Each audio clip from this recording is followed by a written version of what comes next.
February 3. UPI, China, Russia, Malaysia and other nations are failing to curb sanctioned financial dealings and trade conducted by North Korea in their countries, according to a UN report.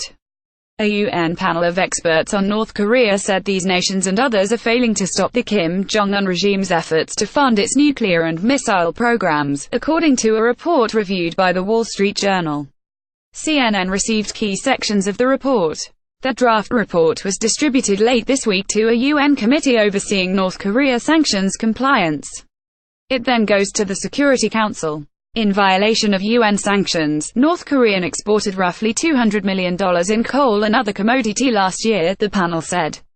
Much of the regime's coal and fuel shipments passed through Chinese, Malaysian, Vietnamese or Russian ports. More than 30 representatives of North Korean financial institutions are operating in foreign nations, including Russia and China, the investigators said.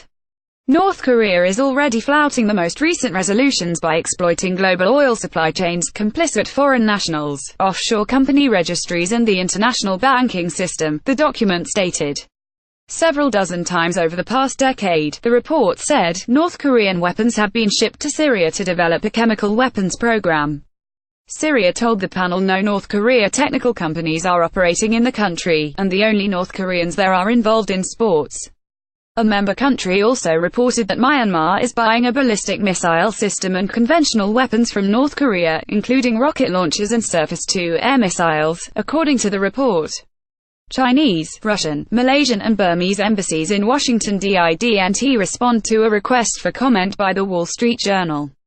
Last year, the UN Security Council passed stronger sanctions against North Korea after several weapons tests, including nuclear ones. U.S. Secretary of State Rex Tillerson said violations of maritime operations involving North Korea are a problem. We must put an end to illicit ship-to-ship transfers that undermine UN sanctions, he said.